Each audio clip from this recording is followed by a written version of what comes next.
Amigos míos, estimados escuchas, bienvenidos sean a un nuevo episodio de Una Mala Lectora. Yo soy Fernanda, la host de su podcast favorito sobre los libros, la vida y todo lo demás. Espero que se encuentren muy bien, que hayan tenido unas bonitas semanas, unos bonitos días. Yo les hablo desde la comodidad de mi cuarto, enfundada en mi pijama de invierno, en mis babuchas, alumbrada solo por la lamparita de mi escritorio, con mi lechecita con Milo. La vida es buena cuando empieza a hacer frío, soy automáticamente más feliz. Tengo una pequeña nueva fuente de serotonina por la que nadie ha preguntado, pero hace poco me compré una mantequillera francesa. Este es un récord para la intromisión de Fernanda Editora, porque estoy entrando antes del minuto del podcast. Pero me parece tan gracioso haber presentado una mantequillera como una fuente de serotonina, porque es súper decepcionante. Les digo, amigos, tengo una nueva fuente de serotonina, no saben. Y no sé, han podido pensar que era un nuevo gato, que era un novio, que era algo chévere que me había comprado. Y es una mantequillera. Me parece gracioso. Pero bueno, ya, salgo, los dejo con la Fernanda, feliz de la vida hablando de su mantequillera. Lamentable.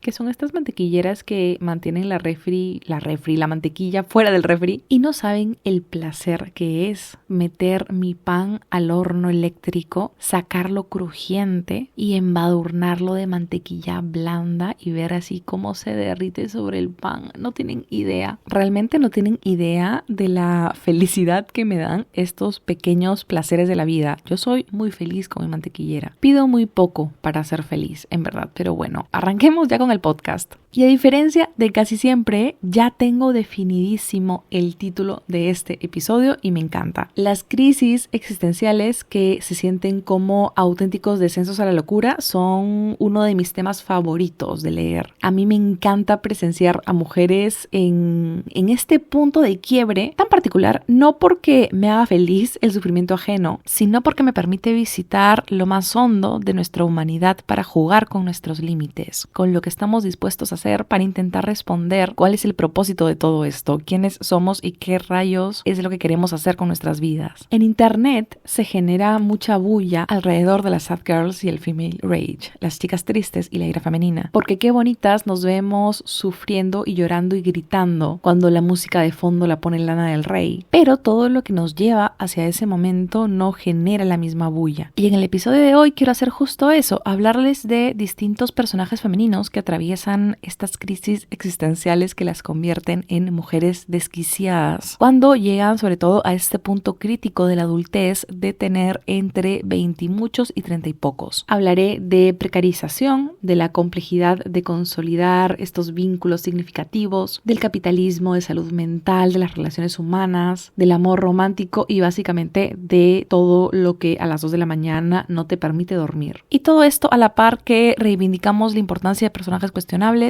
desmontamos la romantización e idealización de la tristeza femenina, cuestionamos este tropo de la chica blanca, triste y privilegiada y en general pasamos un buen rato hablando de libros que me gustan. Y antes de empezar quería compartirles un poco el proceso creativo detrás de este episodio. Como les he comentado muchas veces, yo tengo una lista larga de temas que quiero abordar en el podcast. Tengo un documento en Drive con la lista de temas, posibles títulos, ya voy desplegando ahí los libros que creo que voy a mencionar y tal. Y este episodio es como un paraguas que contiene muchos episodios dentro de sí. Obviamente ameritaba un episodio para hablar de las crisis existenciales, pero también otro para hablar de soledad, también otro para hablar de cómo el trabajo nos está matando, otro para hablar de salud mental, en fin. Entonces cuestionaba mucho cómo abordar estos temas ahora sin luego ser redundante en otro episodio. Sin embargo, creo que los episodios de este podcast funcionan muy bien como conjuntos, como packs, no sé, en el sentido que si los escuchas juntos, como que cobran más sentido todavía. Tengo, por ejemplo, el episodio de la particularidad de leer en femenino y tengo otro de los críticos literarios versus la escritura de las mujeres y tengo otro del machismo en la industria editorial y el mundillo literario. Y si bien estos 3 episodios tienen en común que que exploran el rol de la mujer en todos los espacios vinculados a la literatura, siento que cada uno explora temas particulares, cada uno tiene una vida propia muy bien establecida y delimitada, digamos. Entonces quiero que tomen este episodio como el episodio madre de varios otros episodios que vendrán más adelante. Y decía esto porque apenas pensé en crisis existenciales, pensé que me gustaría hacer énfasis en algunas pulsiones en especial. Este podcast se rige mucho por las emociones, pero también me gusta racionalizar las cosas. Les hablo siempre de experiencias humanas, de vínculos, creo que ese es el corazón del podcast, pero me gusta también encontrar patrones, ver conexiones entre los temas y creo que es mi manera de racionalizar lo emocional. Entonces, hoy quería repasar una serie de libros que representan distintas latitudes que nos aproximan a estas crisis existenciales que se sienten como un descenso a la locura. Creo que ese fue todo el disclaimer. Creo que el centro de las crisis existenciales es una pregunta basiquísima que nos ha atormentado a todos en algún punto, que es ¿quién soy y qué estoy haciendo con mi vida? Y es una pregunta muy básica, como les digo, lo sé, pero bajo esta aparente simpleza se nos propone cuestionar todas nuestras creencias o certezas incluso. Y creo que considerando el mundo que habitamos,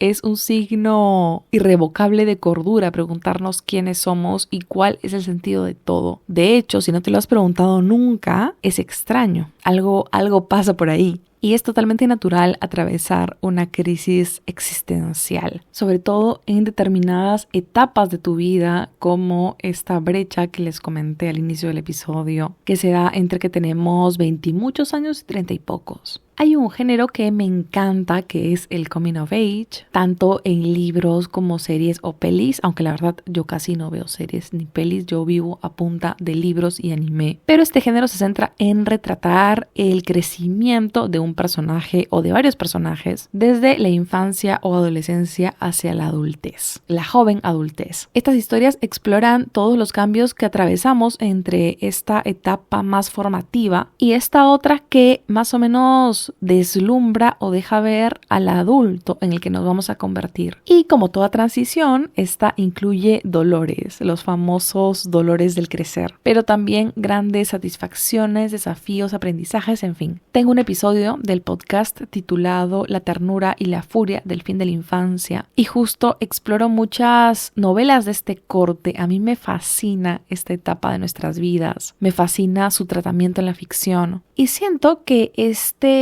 volvernos grandes, entre comillas, atravesar nuestros propios coming of age, es una suerte de primera crisis existencial. Pero somos tan inocentes que no tenemos las herramientas para definir lo que es una crisis existencial. Muchas coming of age retratan, por ejemplo, el despertar sexual de sus protagonistas. En este podcast he hablado de La mala costumbre de Alain Portero, de Piruetas de Tilly Walden, de Hierbabuena de Nina Lacour, y esto es solo por dar un par de ejemplos, como les digo. Pero cuando estas chicas se identifican como chicas trans o lesbianas o bisexuales, en fin, llegan a esta conclusión después de preguntarse cosas, después de detenerse a preguntarse quiénes son, qué les atrae, cuál es su identidad. El coming of age retrata la crisis existencial fundacional, que es sencillamente crecer. Ya no somos niños, estamos haciéndonos grandes y este mundo adulto es tan emocionante como aterrador. Y por supuesto que hay choques de realidad más traumáticos que otros, hay coming of age mucho más duros que otros, pero todos coinciden en retratar esa transición y esa transición conlleva siempre cierto nivel de crisis existencial y medio que esto es un paso obligatorio de nuestras vidas, ¿no? El hacernos grandes, el hacernos adultos. Por eso me causó tanta gracia un tweet que leí, que era algo así como qué ganas de ver una coming of age protagonizada por una mujer de 27 años. Porque claro, la etapa de nuestras vidas que puede abarcar un coming of age está muy bien definido. A los 27 años no te vuelves un adulto, sino que ya eres un adulto. Sin embargo, si leo este concepto de un coming of age protagonizado por alguien de 27 años, sé exactamente a lo que se está está refiriendo y seguro que ustedes también lo saben. Y no solo lo sabemos, sino que lo hemos experimentado si estamos por esa edad más o menos. Sabemos lo que es cuestionar quiénes somos, dudar de nuestras elecciones, cuestionar si estamos haciendo lo correcto. Y esos cuestionamientos no acaban en nosotros y en las personas que somos, sino también en los trabajos que tenemos, en los vínculos que mantenemos, en los hábitos que cultivamos en el día a día. Y siento que justamente estas crisis existenciales que podemos atravesar se sienten tan traumáticas porque dejan ver cierta disonancia entre lo que estamos experimentando y lo que la biología y la sociedad nos dice que deberíamos experimentar. Deberíamos ser adultos funcionales y ya. Deberíamos de tener todas las respuestas con nosotros. Sin embargo, no las tenemos y esta disonancia creo que causa vergüenza, incluso porque revela mucha vulnerabilidad. Nos dice que no estamos viviendo lo que se supone que deberíamos estar viviendo. Esta confusión, este no saber quiénes somos, este cuestionar nuestras decisiones, este dudar qué camino tomar, todo esto lo debimos experimentar solo cuando nos hicimos mayores. De ahí la vida adulta se suponía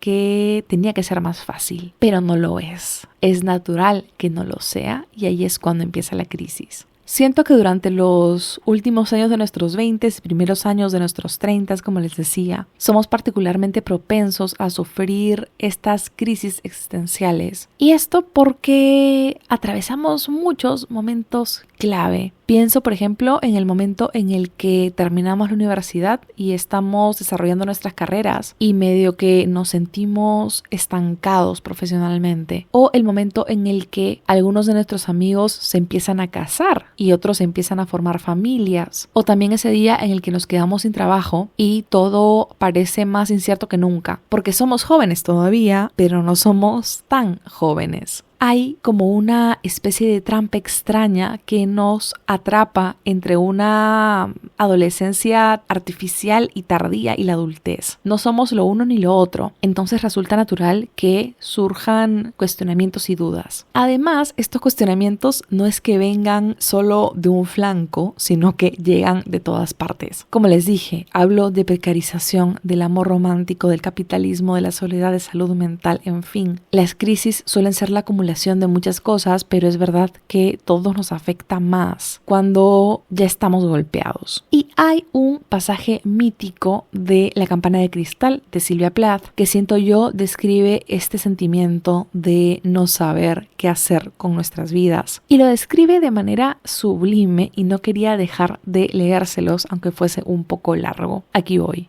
Por primera vez en mi vida, sentada en el corazón insonorizado de las Naciones Unidas, entre Konstantin, que sabía jugar al tenis tan bien como hacía de intérprete simultáneo, y la chica rusa, que sabía tantas expresiones, me sentí tremendamente inepta. El problema era que siempre había sido una inepta, solo que no me había parado a pensarlo. La única cosa que se me daba bien era conseguir becas y premios, y esa época estaba tocando a su fin. Me sentí como un caballo de carreras en un mundo sin hipódromos, o como un campeón de fútbol universitario, plantando cara de pronto a Wall Street y un traje de ejecutivo, viendo sus días de gloria reducidos a una pequeña copa de oro sobre la repisa, con una fecha grabada como la fecha en una lápida. Vi la vida ramificándose ante mí igual que la higuera verde del cuento. De la punta de cada rama, como un suculento higo morado, un futuro maravilloso me atraía y me tentaba. Un higo era un marido y un hogar feliz y niños, y otro higo era una poeta famosa, y otro higo una profesora brillante, y otro higo era E.G., la fantástica editora, y otro higo era Europa y África y Sudamérica, y otro higo era Constantín y Sócrates y Atila y un pelotón de otros amantes con nombres curiosos y profesiones estrafalarias. Y otro higo era una campeona olímpica de remo, y más allá y por encima de esos higos había muchos más que no acertaba a distinguir.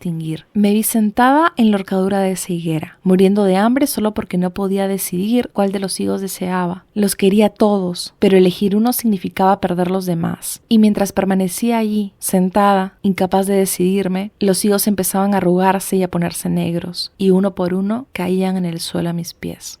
Esta figura de la higuera y sus frutos me parece preciosa y me parece que representa con mucha sencillez, más no simpleza, esta encrucijada tan particular de no saber qué hacer con nuestras vidas, de haberle perdido el sentido a todo esto. Si vamos a hablar de libros que retraten las crisis existenciales, La campana de cristal es de esos libros que sí o sí tenía que añadir. Sin embargo, quería retomar algo que mencioné hace tiempo en el podcast. Hace un par de años tenemos esta tendencia en internet de los sad girl books. Y la manera de recomendar estos libros de chicas tristes glorifica mucho la tristeza femenina e incluso el suicidio. Creo que la depresión se vuelve medio que aspiracional. Hace un tiempo vi un TikTok de una creadora que de hecho me parece súper linda, en el que ella contaba que le habían preguntado por qué recomendaba siempre libros de autoras suicidas. Y ella decía que era porque ellas eran mujeres que sentían mucho y ella sentía mucho también. Y obviamente el suicidio en sí no creo que pueda ser bueno o malo, es sencillamente triste y me parece peligroso y extraño que se perpetúe este mensaje de chica triste que sentía demasiado y que pues por sentir tanto decidió suicidarse porque no pertenecía a este mundo, porque era demasiado pura para nosotros los mortales. Y creo que detrás de estas narrativas hay mucha glorificación. Esto además de que se resume la existencia de muchas mujeres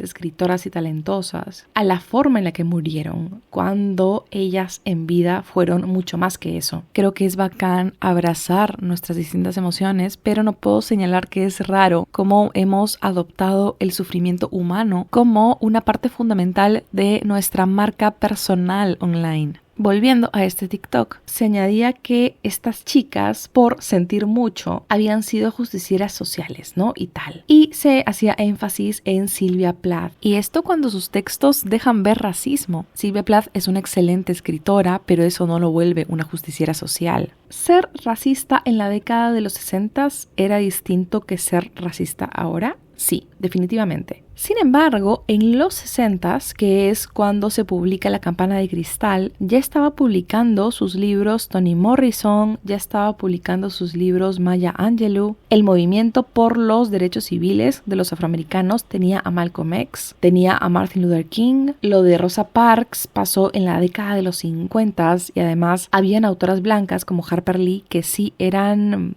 vocales con su apoyo a este movimiento. Tampoco es que, Sylvia Plath era racista cuando todos eran racistas. Ella solo es una chica víctima de las circunstancias. No, ella era racista cuando había todo un movimiento social importante. Es clave reconocer cuando las mujeres tienen agencia. No podemos seguir infantilizando a las mujeres por más que nos guste como escribían. Y quería detenerme en esto porque siento que la cultura popular ha mitificado la figura de la chica triste más o menos como hizo con Lolita. El personaje de Esther Greenwood, que es la prota de La campana de cristal, se volvió mucho más grande, que la novela creó toda una estética, cosa que hablamos un montón en el último episodio del podcast. Y menciono el libro de Nabokov porque este efecto Lolita no fue una idea del autor. El libro fue el que cobró vida y es algo similar lo que ocurre con La campana de cristal. Cuando Stephenie Meyer introdujo el triángulo amoroso con Crepúsculo, no imaginó que condenaría a la literatura juvenil a rehusar este tropo hasta la saciedad. Cuando Suzanne Collins escribió Los Juegos del Hambre, no imaginó que las librerías estarían atiborradas de trilogías distópicas por años. Los autores que crean estas tendencias literarias, y hablo de Stephenie Meyer, a Vladimir Nabokov, de Suzanne Collins a Sylvia Plath, no tienen cómo medir lo que la cultura popular hará con sus libros. Cuando los escribieron y publicaron eran solo eso, solo libros, pero una vez llega a nosotros, termina por transformarse en algo más, y ese algo más puede llegar a ser muy dañino. Lo hemos visto con Lolita. Y esto obviamente lo digo en un mundo pre-internet, porque ahora hay autores que consumen TikTok todo el día para medir tendencias y publicar libros diseñados para esas necesidades específicas. Me estaba refiriendo, por supuesto, a cómo se movía el mundo antes. Y he leído quejas de La campana de cristal porque sostienen que es un libro que romantiza la tristeza o los problemas de salud mental. Pero afirmar esto es como decir que Lolita romantiza el abuso. Lo que romantiza la tristeza femenina es toda esta estética que se ha fabricado alrededor del libro, alrededor de la fundación de este arquetipo de chica triste y blanca y privilegiada. Y acá hay otra cosa bien interesante que de hecho comentó Maca en Instagram. Su cuenta es @hola si soy Maca. Y ella menciona cómo los libros que encajan en esta categoría de libros tristes para chicas tristes están protagonizados siempre por mujeres blancas y privilegiadas. Por lo que una de las críticas comunes a este tipo de libros es que son problemas de chica rica. Un ejemplo perfecto de los ricos también lloran. Sin embargo, creo que ese es justamente el punto de estas narrativas. Cuando la literatura nos presenta a mujeres, por ejemplo, racializadas o mujeres precarizadas, que están experimentando esta etapa horrible de crisis existencial, tú entiendes cómo ese momento es una crítica al sistema que permite esas violencias. Pienso en, por ejemplo, Más allá de mi reino de Yak Gyasi, que es una novela que he recomendado antes y que nos presenta a una mujer atravesando una crisis existencial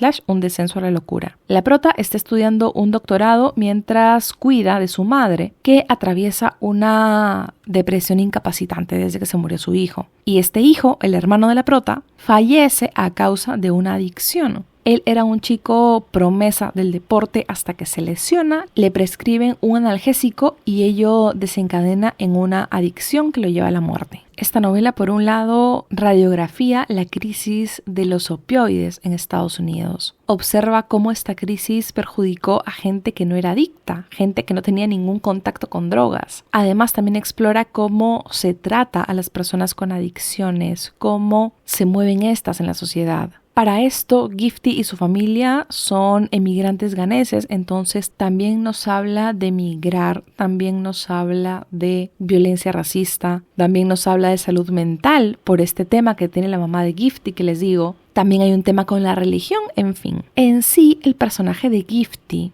al estar experimentando una crisis existencial, se podría considerar una sad girl. Sin embargo, por supuesto que este libro no va a estar incluido en las recomendaciones de Hot Sad Girls. Y esto se debe a que son las otras temáticas del libro las que ocupan el protagonismo. Más allá de mi reino te muestra a esta chica destrozada, pero te la muestra para hacer una crítica al sistema de salud, a la crisis de opioides, para visibilizar a la violencia racista, para explorar el machismo, para analizar la realidad de los migrantes. La crisis existencial de Gifty es una respuesta y una crítica al sistema que permite y valida esa violencia, y cualquier persona puede entender lo que está sufriendo. Es como si una mujer, al ser precarizada, racializada o discriminada de alguna forma, no pudiese solo contar su historia, sino que tuviese que cargar con la responsabilidad de hacer un statement social. Se espera más de estas mujeres. Esto me hace recordar un poco a la peli de Whale, que salió hace un par de años. Lanzan una película protagonizada por un hombre obeso y la titulan La ballena. Por supuesto que surgen críticas. Se habla de lo triste que es que cuando una ficción aborda este tipo de historias, pues se haga con este tono, ¿no? Sin embargo, esta historia, aunque esté protagonizada por un personaje que se escapa del canon, por un marginado de la sociedad, pues no es que por ello deba por obligación dejar un mensaje social. Es como si, por ser marginalizado, este personaje tuviese que hablar por todos. Tiene una mochila muy pesada. Se borra un poco su individualidad. Las autoras blancas pueden hablar solo de estar tristes. Pero si escribes un libro protagonizado por una mujer negra o por una mujer latina y no se hace mención a estos temas sociales, las críticas suelen ser ¡ay, qué desconectada de la realidad! ¡Uy, el privilegio! E inmediatamente se invalidan estas narrativas. Y sí, obviamente hay un privilegio si puedes detenerte a hablar de tu sufrimiento sin que los grandes temas sociales te perjudiquen, o sin que sientas que te perjudiquen, mejor dicho. Pero incluso desde ese punto de vista se pueden contar historias. Está la ironía, está la desconexión, y estas son aproximaciones muy válidas para hablar del dolor. Finalmente creo que hay una doble vara de medir. Y por más que ahora estamos leyendo a más autoras negras, a más autoras latinoamericanas, siento que siempre se exige de ellas que toquen el tema social, que sus protagonistas no sean solo ellas, sino que engloben la experiencia de todas las mujeres como ella, cosa que no se le exige a las autoras blancas. Y es por esto que a veces hay tantas narrativas artificiales, vacías, como les he hablado de Come Tierra, de Perras de Reserva, que mercantilizan de alguna forma el sufrimiento de la mujer latinoamericana, siento yo. Porque saben que va a vender, porque saben que va a ser traducido, porque eso es lo que está pidiendo el mercado.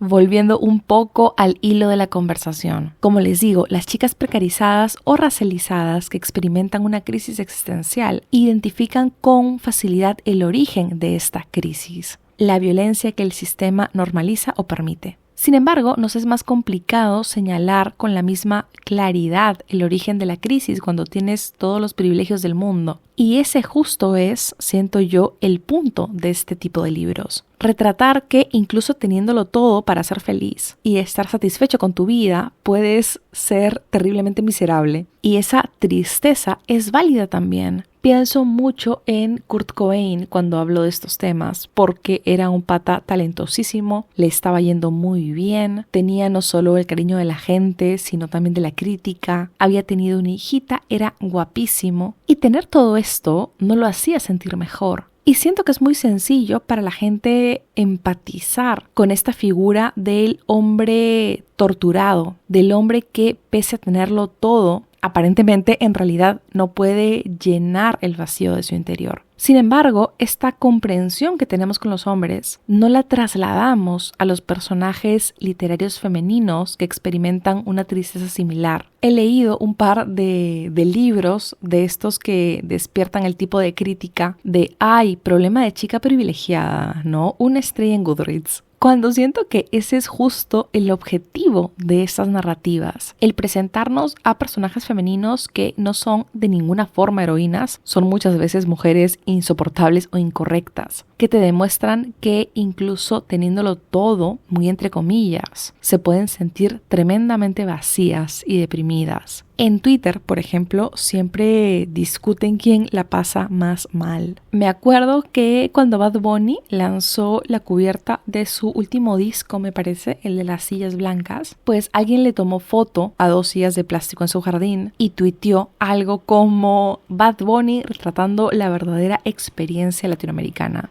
Y alguien lo citó diciendo, la verdadera experiencia latinoamericana es no tener jardín. Y alguien más lo citó añadiendo algo como, mis papás fueron de la generación fundadora de un pueblo joven y desde el inicio contemplaron que nuestra casita tenga jardín. Y claro, es como cuando juegas al 1 y vas aplicando +2, +2, +2. Yo la pasé peor que tú. Y si la pasé peor que tú, no deberías quejarte. Ese más o menos es el mood de Twitter y siento que también pasa lo mismo cuando enfrentamos ciertas lecturas de autores gringos o europeos. Porque claro, una cosa es estar deprimido y vivir en el tercer mundo precarizado. Una cosa es estar deprimido y ser gifty y lidiar con tu madre incapacitada y el fantasma de tu hermano. Y otra cosa es estar deprimido y ser Esther Greenwood. Estar deprimido y estar en un departamento hermoso en Nueva York con una beca y ser talentosa y linda y no tener que preocuparte por pagar las deudas. Sin embargo, esta distancia no quita que ambos personajes puedan experimentar las más hondas tristezas. Y definitivamente, ojo, pueden haber narrativas superficiales. No estoy diciendo que estos libros no se pueden criticar. Definitivamente pueden haber libros fallidos de estas sad girls privilegiadas. Hace años, por ejemplo, leí Nunca falta nadie de Catherine Lacey y me pareció justo eso, un libro que explora la tristeza y la crisis existencial de una manera muy superficial y hueca. También pienso en una chica peruana que publicó un libro de autoayuda en el que contaba que vivía en París o Nueva York, no me acuerdo, pero estaba deprimida. Entonces, cuando volvió a Lima, empezó a hacer yoga y el yoga yoga le quitó la depresión. Entonces invitaba a sus lectoras a que si les prescribían clonazepam, pues deberían elegir antes el yoga. Y esto cuando hay gente que sí necesita medicina para tratar temas de salud mental. El yoga no lo cura todo. Creo que si tomamos el tropo de chica triste y privilegiada, podemos llegar a tener libros muy superficiales. A libros incluso que hagan de la tristeza algo deseable, un signo de pureza o de inocencia, que es algo muy peligroso. Sin embargo, también hay autores que tienen la capacidad de tomar este tropo y darnos grandes piezas de ficción. Por ejemplo, pienso en Las Vírgenes Suicidas de Jeffrey Eugenides, que es una de mis novelas favoritas, y cuyos narradores, que son este grupo anónimo de chicos, son los encargados de darle el sentido a la novela. Estas chicas tristes, que son las hermanas Lisbon, no nos hablan de depresión, nos hablan de la erotización de la tristeza femenina, nos hablan de la incomprensión a estas chicas, nos hablan del fin de la inocencia, nos hablan del conservadurismo de la sociedad gringa de esta época. Cuando el autor tiene claro lo que quiere explorar a través del tropo de chica triste en crisis existencial, se pueden lograr ficciones muy efectivas. Y ficciones que no nos hablan solo de tristeza, de depresión, de ira, sino que también nos hablan del mundo que habitamos y cómo incluso en los lugares más privilegiados hay espacio para ser miserable o experimentar violencia. Y todo esto no tanto desde el punto de vista de los ricos también lloran, sino un poco concibiendo el mundo como un lugar terriblemente miserable para todos.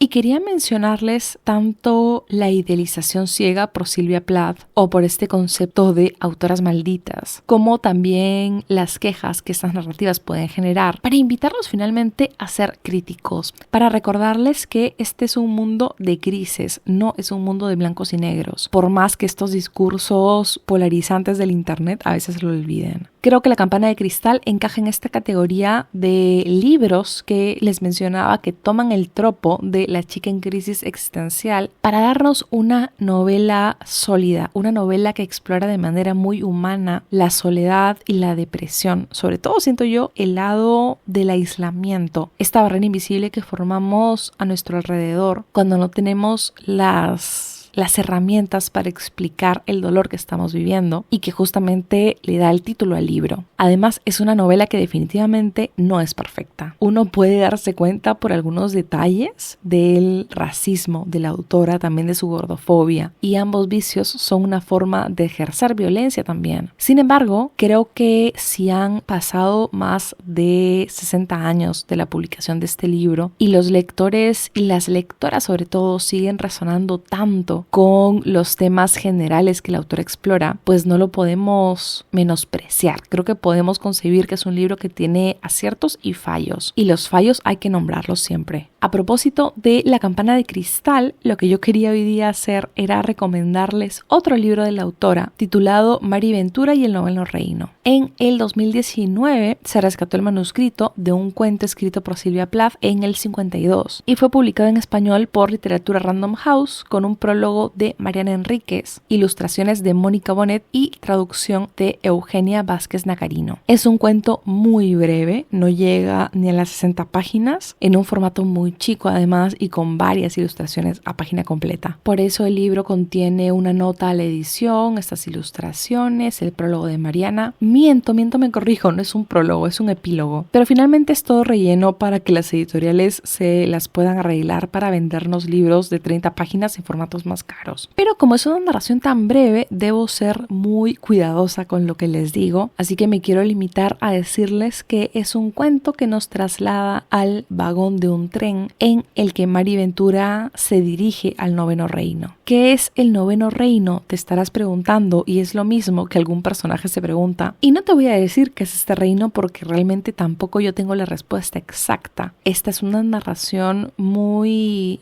simbólica, medio onírica también, medio que deja las piezas a libre interpretación del lector, y esto es algo que yo agradezco mucho, sobre todo en escenarios como los actuales en los que todo se nos da machucado y masticado y sobreevidente, como si no pudiésemos deducir cosas, como si fuésemos tontos. Mari Ventura gateó para que Esther Greenwood pudiera correr. Sin duda esta fue una suerte de semilla antes de La Campana de Cristal. La autora creo que no necesita detallar por qué Mari Ventura está viajando, ni hacia dónde está yendo exactamente, pero sí la construye de forma tal que entiendes lo sola que se siente y medio que nos hace recordar a una olla de presión que está a nada de explotar. Hay muchas cosas sucediendo bajo la superficie. Es un cuento que pueden encontrar en internet, es muy breve y creo que leerlo puede ser una buena introducción a La campana de cristal, que como saben es la única novela que Silvia escribió. Siguiendo con las recomendaciones y muy en sintonía con los que les mencionaba antes, quiero hablarles de un libro que es el perfecto ejemplo de no plot, just vibes. Pero, ¿qué tales vibes, amigos? Me estoy refiriendo a Mi año de descanso y relajación de Ottessa Moshfegh, traducido por Inmaculada C. Pérez Parra para la edición de Alfaguara. ¡Qué sorpresa tan grata me he llevado con este libro! Posiblemente lo vean en mis lecturas del año. Y me sorprende que me haya gustado tanto porque había visto un par de críticas de este corte de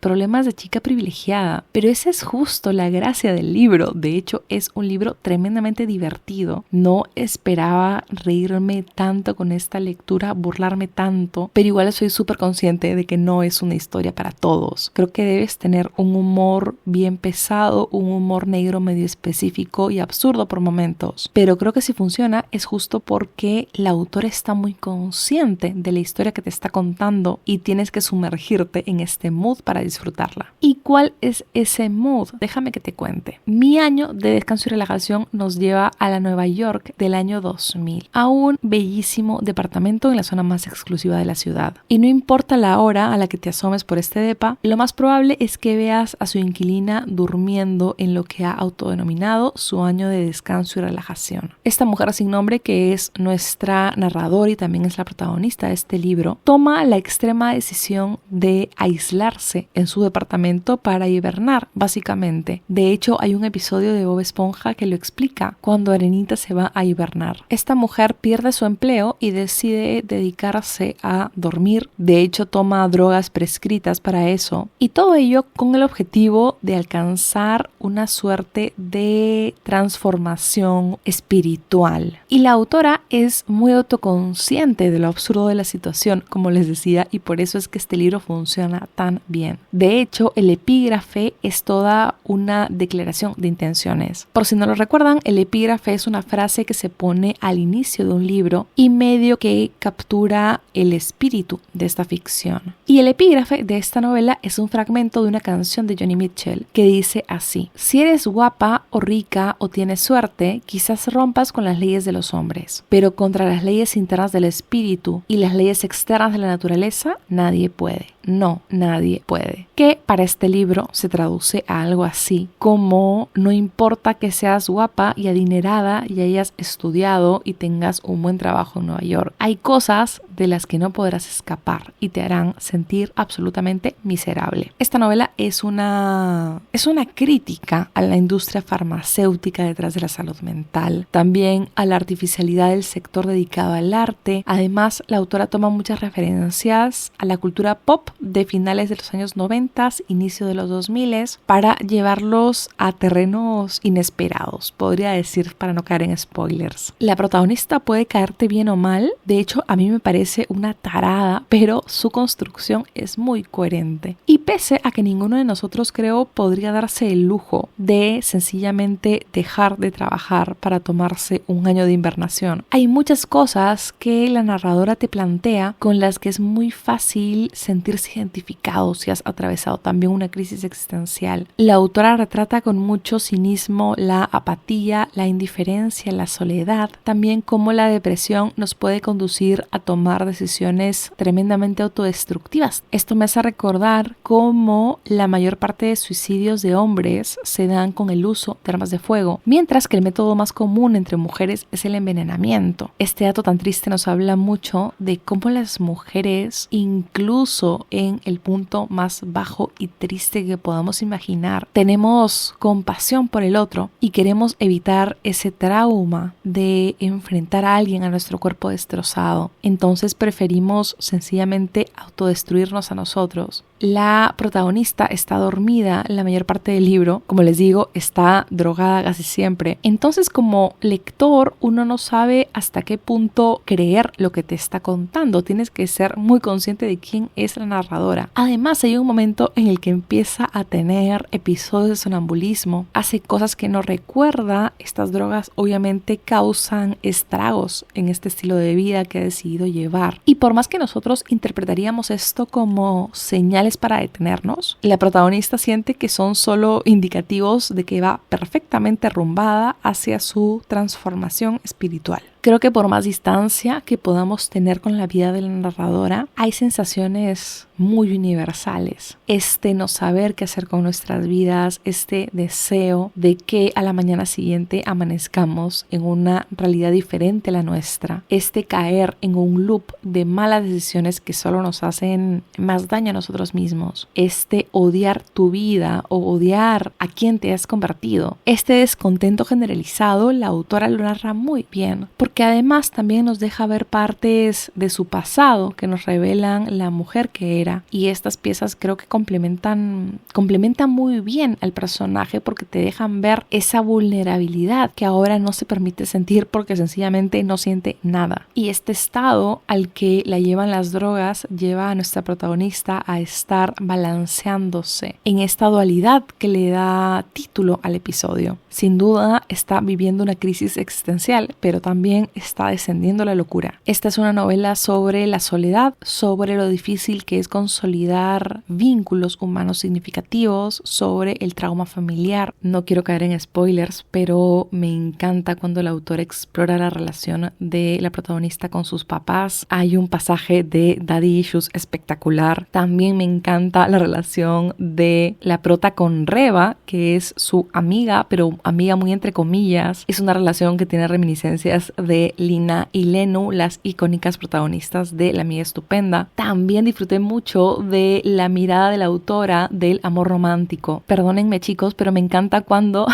los intereses amorosos de las ficciones no interesan tanto por quiénes son, sino por lo que representan para las protagonistas. Esto nos habla de idealización, del anhelo por ser amada o de enamorarse de la idea de estar enamorado más que de otra persona. Es como cuando no me gusta nadie y estoy aburrida y veo a alguien en Instagram y digo, ¿por qué no enamorarme de este ser del que no sé absolutamente nada? Y solo lo contemplo en silencio hasta que hago lo mismo, y así vivo en un loop de amores platónicos digitales. Finalmente, creo que lo que más me sorprendió de este libro es que era una novela muy divertida. Y siento que no hablamos lo suficiente del humor en la literatura, de lo bacán y refrescante que es encontrar libros divertidos. Si este libro me sorprendió tanto fue por eso. Yo había comprado esta novela hace años, olvídense, hace como 6. Sin embargo, poco tiempo después me compré otro libro de la autora titulado La muerte en sus manos, y lo leí apenas me lo compré y no me gustó casi nada. Por más que encontré una que otra cosita rescatable, fue un primer encuentro con la autora muy decepcionante, muy frío. Entonces todas las ganas que tenía por leer este libro se esfumaron. Solo lo levanté de la estantería con el propósito de leerlo para este episodio, y ha sido muy grato encontrar una lectura que, como les digo, posiblemente vuelvan a ver en lo mejor de mi año. Si algo de lo que he dicho resuena contigo, apúntatelo porque puedes pasar un muy buen rato leyéndote esta novela. Y otro libro que coincide en varios puntos con mi año de descanso y relajación es El descontento de Beatriz Serrano. Esta novela fue un bombazo editorial español el año que se publicó, que fue en el 2023, y realmente esperaba encontrar una novela entretenida, una mirada divertida al mundo corporativo, pero terminó dándome mucho más que solo eso. Y veo muchas similitudes entre el libro de Odessa Moshfegh y Beatriz Serrano, porque justamente me gusta cómo utilizan el humor para aproximarse a cuestiones tan dolorosas y que pueden ser traumáticas. E igual las similitudes no terminan acá, pero déjenme contarles de qué se trata El descontento. Primero que nada, vamos con el epígrafe porque The Smiths nos lo adelanta muy bien con nuevamente el fragmento de una canción que estoy segura que han escuchado y dice: estaba buscando un trabajo y encontré un trabajo. y el cielo sabe que soy miserable ahora. El descontento nos presenta a Marisa, que es una mujer en sus 30s que trabaja en el área de marketing de una gran corporación. Y su cotidianidad está cubierta por mucha apatía, así que para anestesiar este malestar acompaña todos sus silencios con videos de YouTube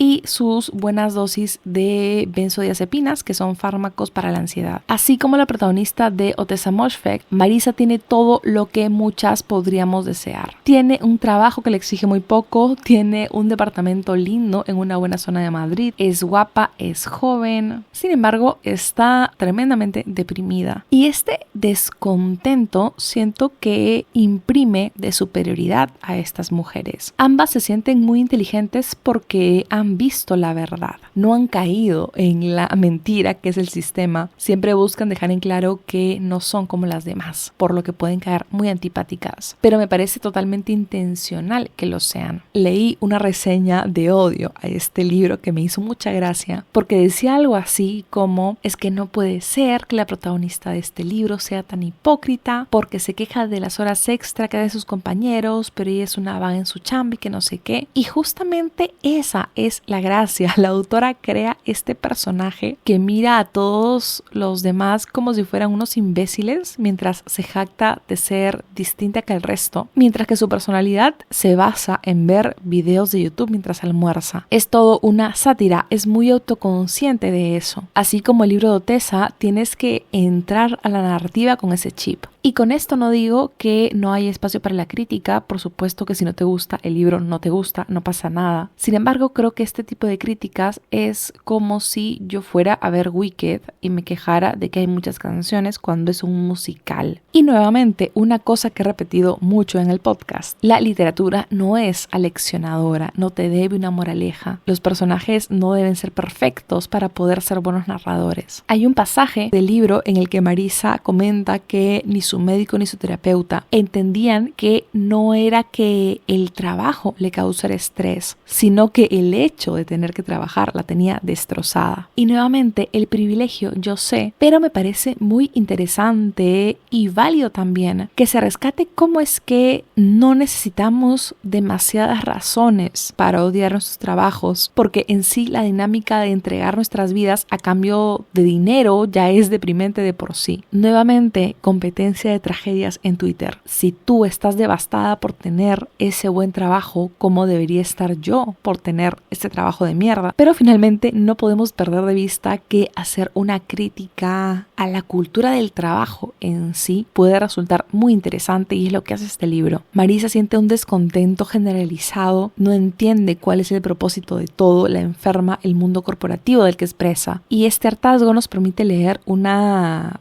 sátira muy bien lograda de todo este ecosistema dentro de la oficina. Si también eres víctima de la rutina corporativa o lo has sido en algún momento, estoy segura que vas a poder identificar a más de una persona que conozcas en los personajes de este libro. Definitivamente la mejor parte de esta novela es esa construcción del mundo laboral y de lo absurdo y artificial que es todo. También disfruté mucho de cómo la autora se aproxima a los vínculos humanos, de cómo trata las nuevas formas de amar o de desear, de las relaciones entre amigas, entre compañeros de trabajo. Y además el clímax de esta novela es espectacular, me gustó un montón, me hizo jijear en voz alta en una cafetería y me la pasé muy bien. Este es un libro de mucho caos, de muchas drogas prescritas, de muchos videos de YouTube. Es un mix bien particular el que nos permite acompañar a Marisa mientras atraviesa este auténtico descenso a la locura que es su crisis existencial. Además, este libro es muy millennial, me encantaron todas las referencias al internet, también lo gaseosos que son los vínculos humanos, la dificultad por conectar, este sentirse aplastado por la tristeza y sentir que no podemos más, que nos estamos quedando atrás y que parece que estamos rodeados de gente que lo tiene todo solucionado y nosotros somos como adolescentes adultos. Además, se lee en un suspiro. Yo tuve que irme a una cafetería, como les digo, para terminarlo antes de ir a mi casa. Lo leí en un día y es de esas novelas muy entretenidas que se pasan al toque y que siempre son necesarias, creo.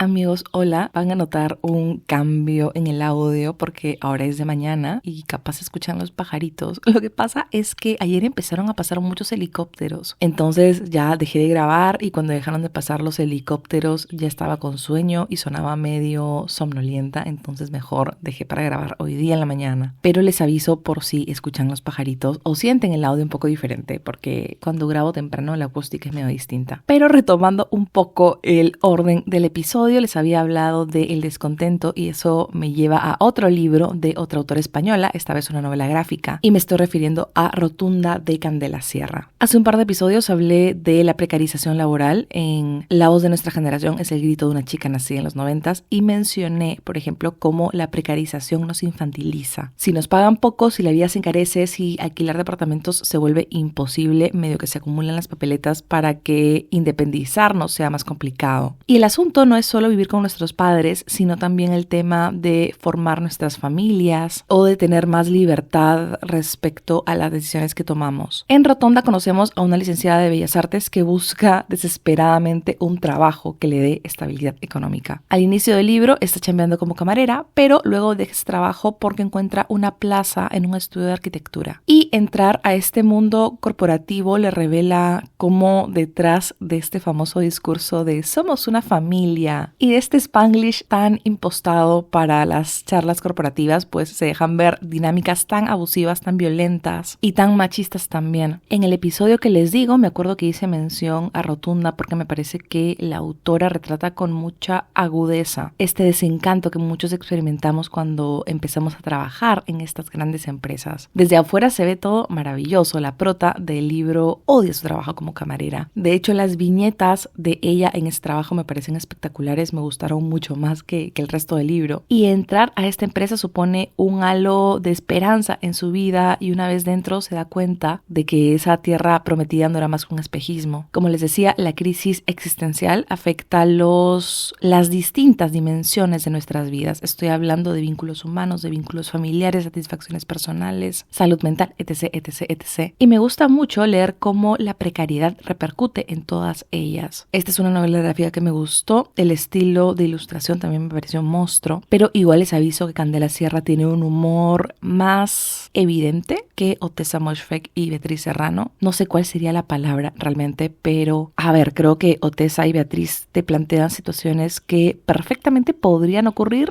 pero son escritas con mucho cinismo, mientras que Rotunda te pone una escena, por ejemplo, del jefe pintándose las uñas de los pies mientras todos trabajan, ¿no? Llega a ese punto del absurdo que es mucho más camp, supongo, no sé. Realmente es una lectura muy divertida, muy entretenida y me parece monstruo que se estén explorando estos temas desde la ficción. Y para ir terminando ya con las recomendaciones de hoy, quiero hablarles de otra novela gráfica titulada Se está muy sola en el centro de la tierra de Zoe Thorogood. Yo lo leí en inglés, pero llega en español gracias a Editorial Norma y esto es una jalada de orejas pública a la editorial porque no ponen en ningún lado el nombre de la traductora. Así que shame.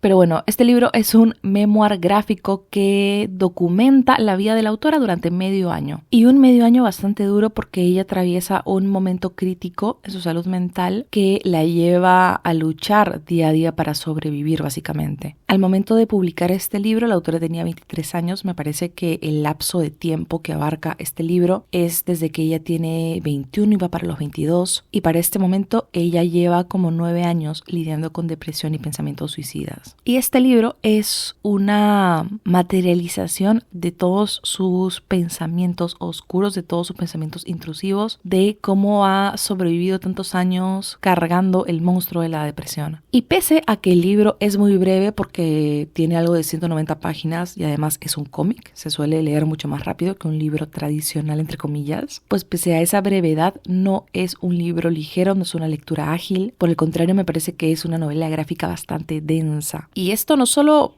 por el tema del libro, que es de naturaleza pesada, sino porque es una novela muy caótica. Es un cómic que huye de la estructura tradicional y la autora utiliza diferentes recursos gráficos y narrativos también para plasmar lo que es vivir en su cabeza. También es un libro muy consciente de sí mismo, ¿no? Eso es algo que todos los libros de hoy tienen en común. La autora abraza sus defectos y también sus contradicciones y nos entrega un libro muy meta, muy Inception. Muchas veces te habla directamente como lector y también que haga referencia al libro que está escribiendo y que tú estás leyendo. Es todo muy meta, como les digo. Y además también te muestra secuencias de ilustraciones que rompen continuamente con el estilo anterior. Creo que puede costar un poco agarrarle el ritmo, pero una vez lo haces vale mucho la pena. Igual y yo no te lo recomiendo si estás empezando a leer cómics, tampoco te lo recomiendo si estás empezando a leer memoirs. Pero si te resuenan los temas que les he comentado, creo que es definitivamente un libro que debes chequear. Es un testimonio muy conmovedor que tiene como valor añadido este planteamiento gráfico tan desafiante y tan creativo y tan interesante. El lapso de tiempo que explora este libro en la vida de la autora se da justamente después de que ella publica La inevitable ceguera de Billy Scott, que es un libro que también está en español y es una novela gráfica a la que le va bastante bien, se vuelve un éxito tanto entre lectores como para la crítica. Y ese éxito repentino, ese éxito de un día para el otro, cuando ella es tan joven, la toma con la guardia baja. Quiero citar una de las películas más bellas que he visto en lo que va del año, que es Better Man, que es la película de Robbie Williams mono, icónica. Igual tomen en cuenta que yo solo veo 3 películas al año, pero igual amo Better Man, amo Robbie Williams, amo a Robbie Williams mono, amo el concepto de Robbie Williams mono. Pero hay un momento de Robbie Williams mono en el que él medita sobre su fama y cuenta que se hizo famoso a los 15 años y una vez que te haces famoso es como si el tiempo dejara de pasar.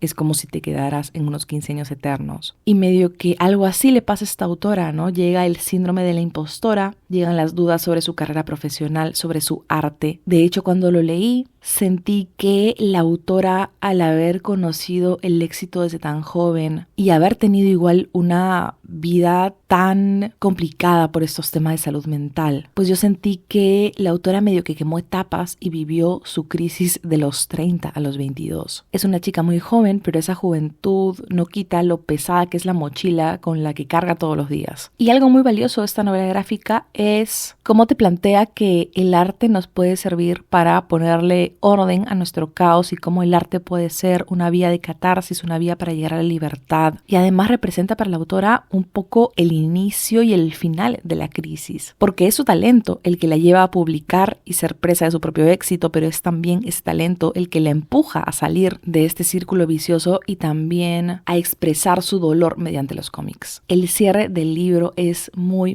bello, muy conmovedor de todas las lecturas de hoy, pese a que es el libro más poco común, por así decir. Amigos, Fernanda, editora, entrando en la narrativa porque creo que spoileé el final del libro. Creo que es la primera vez que me pasa. No, creo que es la segunda vez que me pasa porque me acuerdo que una vez lo borré del episodio. Pero les cuento, en el momento en el que lo grabé, no sentí que fuera un spoiler, pero ahora que estoy editando el audio, me parece que sí. Entonces prefiero sencillamente mochar esa parte y solo voy a añadir que es un librazo, me gustó mucho y si te gustan los cómics, si te gustan los memoirs, si te interesan estos libros que exploren la fina línea que distancia una crisis existencial de un descenso a la locura, pues deberían darle un chance a esta novela gráfica. Ahora sí, volvemos con la Fer del pasado, les TKM.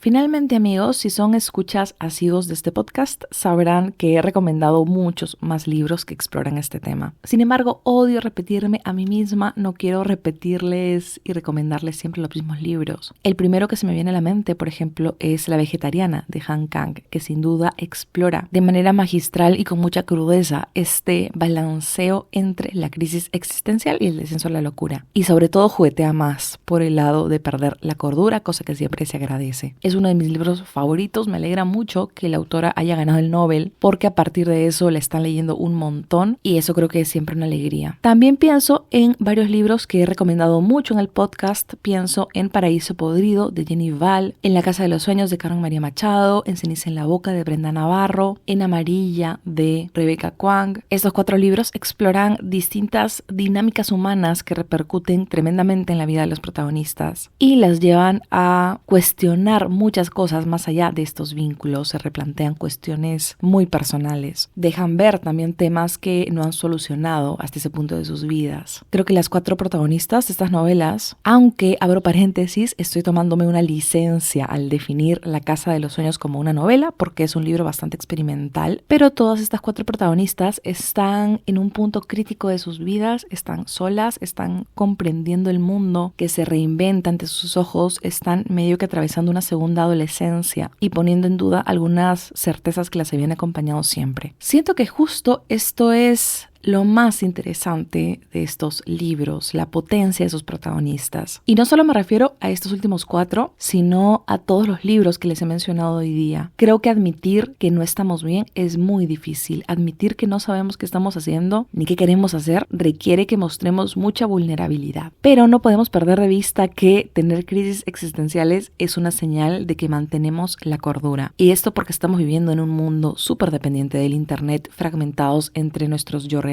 y yo virtuales. Vivimos precarizados, vivimos sobreestimulados, somos hámsters en la rueda del capitalismo y perder la vista de quiénes somos es natural, siento yo. Me siento como en Scooby-Doo cuando le quitas la máscara al villano, siempre está el capitalismo ahí, amigos. Ese es el final de todos los episodios. La misma escena de Scooby-Doo, el capitalismo y los hombres. Y la gente Géminis. No, mentira, la gente Géminis no. Siempre llega algún Géminis al podcast y de cuando en cuando me llega algún comentario a ese episodio de astrología y me dicen, ay, ¿por qué mala onda con los Géminis? Jeje. Y amigos, yo te caeme a los Géminis. Realmente ni siquiera es que un Géminis me haya traumado o me haya causado un daño directo. Simplemente me parece gracioso que tengan a los peores representantes del zodiaco. Pero en fin, creo que si no has tenido una crisis existencial es porque no has tenido tiempo para contemplar el mundo que te rodea, creo. Estamos en una constante transformación y creo que dejarnos caer en el caos muy de cuando en cuando luego nos puede dejar ver mayores certezas de quiénes somos o de quiénes queremos ser. Antes he citado este verso de Rilke tan hermoso de deja que todo te pase, la belleza y el terror solo sigue adelante, ningún sentimiento es definitivo. Y me parece una manera muy bonita de entregarnos a la vida. Y esto, por favor, sin romantizar el dolor. Me parece muy peligroso que hayamos hecho de la depresión una estética. Me parece que hacer de las autoras que se suicidaron algo estético, algo goals, un meme que compartir, hace de los problemas de salud mental algo muy superficial y reduce también a estas mujeres a ser una suerte de Manic Pixie Dream Girl, ¿no? Hacemos lo mismo que hicieron los hombres por tantos años y de lo que tanto nos quejamos. Y tampoco es mi intención romantizar la crisis existencial y decir que de ella saldremos mejores personas, porque ya vimos cómo repetimos eso durante la pandemia y sabemos lo mal que salió. Simplemente propongo aceptarlo como una parte natural de la vida. Propongo que seamos más amables con nosotros mismos, porque el sistema está diseñado para que tengamos estas crisis. E igual, por supuesto, hay que pedir ayuda cuando la necesitamos, ¿no? Lo interesante de los libros que les he recomendado hoy día es la transformación de sus personajes. Es conocer sus aguas más hondas y lugares más oscuros. No quiero terminar este episodio tanto en una nota de autoayuda, porque es un tema muy pesado, y tampoco es que las protagonistas de las que les he hablado sean heroínas o modelos a seguir, nada que ver, pero sí quería tomar un momento para celebrar que la escena literaria ahora tenga tanto espacio para explorar esas historias. Hace un par de capítulos lo mencioné, los personajes femeninos estaban limitados al Madonna Horror Complex, ¿no? En muchas narrativas del canon literario. Los personajes femeninos eran o la mujer inmaculada y buena y pura, la Rorro que le cocina a Pablo, o si no, era la zorra, la puta, la casquivana, la mujer fatal, etcétera, y que actualmente tengamos tantas novelas con mujeres atravesando crisis existenciales me parece un signo muy saludable de nuestra escena literaria y nos permite ver a mujeres atravesando grandes dolores, pero también lo hacen con mucha gracia. Hay lugar para el cinismo, para el humor negro, para burlarse de la sociedad, y creo que poder ironizar el dolor aligera mucho el mundo que nos rodea. Quiero hacer un episodio sobre el humor en la literatura, espérenlo cuando vengamos de una racha de episodios tristes, como para que puedan tener un break emocional. Y es que a mí me encanta leer sobre personajes grises, sobre sobre personajes que me hacen dudar de mis principios al desear que le vaya bien a gente muy cuestionable. Y creo que uno de los grandes placeres de leer es justamente enfrentarnos a personajes así y empaparnos de su mirada tan particular del mundo. Por último, y para cerrar con esta metáfora de los higos que les dije, para volver a esta escena de Esther Greenwood con todos los higos pudriéndose frente a ella, pues con el pasar del tiempo cambian las estaciones y los frutos vuelven a salir y con suerte ya tendremos claro cuál de ellos tomar. Y creo que eso fue todo por hoy, amigos míos. Creo que estoy dominando mejor mis timings. Creo que estoy bien y que no me va a costar tanto la edición. Espero que hayan disfrutado de este episodio. Ya saben que si compran alguno de los libros que les recomiendo o sencillamente quieren comprar lecturas nuevas, pueden hacerlo mediante mi link a Buscalibre. Lo encuentran en Instagram, también en la info del episodio en Spotify y en la cajita de YouTube. Yo obtengo una pequeña comisión por esa vía y la utilizo para comprar más libros que terminan nutriendo este contenido. Así que valoro mucho y agradezco que lo usen y que por supuesto me cuenten qué libros han comprado. Los invito a seguirme por Spotify si me escuchan por ahí, a darme 5 estrellas, es obligatorio, y también comentar el episodio diciéndome qué tal les pareció. Si me escuchan por YouTube, suscríbanse al canal, dejen algún comentario, también likeen los shorts porque creo que es por ahí que el canal crece, porque yo no tengo idea de cómo mover un canal de YouTube, la verdad, pero el canal crece solo, no sé, creo que es por los shorts. Va a estar en Instagram y en Spotify, en TikTok e Instagram va a estar el post del episodio con todos los libros mencionados y un par de cositas más como es usual. Nuevamente están súper invitados a hacerme llegar su feedback, ya sea mediante comentarios, mensajes compartidos, en fin, ustedes decidan su lenguaje cibernético del amor y yo estaré ahí para agradecerlo. Me escuchan en 2 semanas, les mando un fuerte abrazo y espero que la hayan pasado tan bien como yo. Cuídense mucho.